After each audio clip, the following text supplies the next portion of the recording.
Bonjour à toutes, bonjour à tous, bienvenue sur Comics Party. Heureux de vous retrouver pour une nouvelle vidéo. On parle d'un personnage qu'on m'avait beaucoup demandé aujourd'hui, un certain Dr Doom ou Dr Fatalis en français. On revient sur son histoire. Alors bonne émission à toutes et à tous.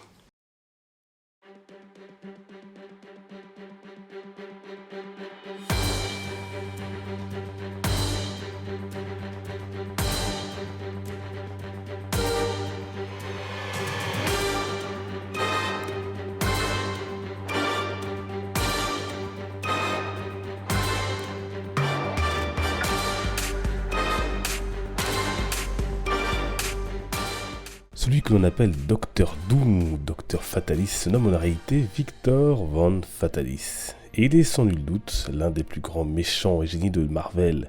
Il est originaire de Latverie, royaume imaginaire situé dans les Balkans, en Europe donc. D'origine gitane, il y vit avec son père, un guérisseur, et sa mère dont il apprendra plus tard qu'elle était en réalité une sorcière. Victor n'aura en réalité que peu de temps de la connaître, puisqu'elle meurt assassinée alors qu'il n'est qu'un enfant. Cette dernière avait passé en réalité un pacte avec Méphisto pour vaincre ceux qui les pourchassaient. Son père, lui, ne subira pas un avenir plus agréable puisqu'il tombera en disgrâce après avoir échoué dans la guérison de la femme du roi.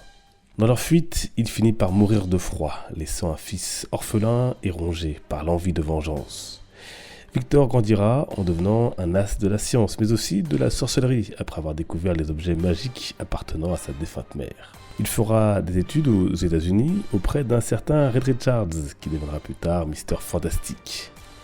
Et la disparition de sa mère obsède alors toujours Victor, qui décide de mettre au point une machine qui lui permettrait de communiquer avec les morts. Son ami Reed l'avertit d'une possible erreur de calcul dans son travail, mais têtu, Fatalis n'en tiendra pas compte, et son invention finira par le blesser au visage. Une simple cicatrice en réalité qui ne changera rien à la rancœur qu'il développera à partir de ce jour pour Reed Richards. Parti pour le Tibet, il sera alors recueilli par les moines avec qui il façonnera une armure et un masque de fer. C'est à ce moment-là d'ailleurs qu'il se défigure réellement, car l'objet était encore brûlant. Après des années d'exil, Victor Von Fatalis décide de retourner sur sa terre d'origine, la Latverie, pour assouvir la vengeance qu'il rumine depuis sa jeunesse et la mort de ses deux parents. Il finit par réussir à renverser le roi et devient donc le nouveau monarque du pays, avec l'immunité diplomatique qui s'ensuit.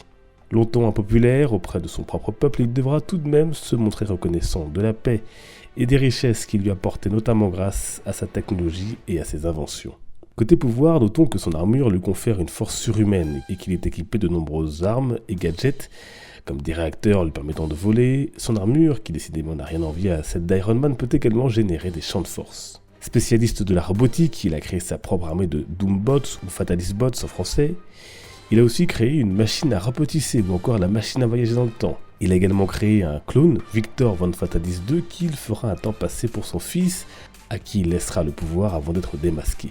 Il a bien sûr tenté à de nombreuses reprises de conquérir le monde, mais s'est toujours heurté aux 4 Fantastiques, dont son ancien ami Richards, mais aussi aux Avengers, et y compris à T'Challa, lorsqu'il a essayé de voler du vibranium au Wakanda, alors que ses intentions étaient de nouer des relations avec le super-héros.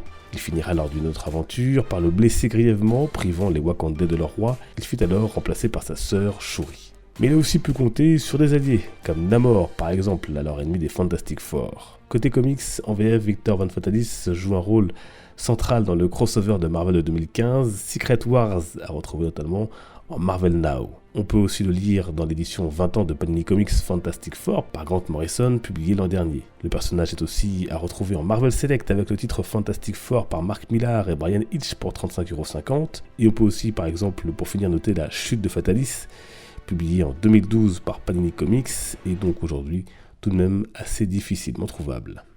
Et dans les commentaires, n'hésitez pas à me dire ce que vous pensez, vous, de ce super vilain de Marvel, que j'apprécie beaucoup, bien évidemment, comme je suis sûr beaucoup d'entre vous.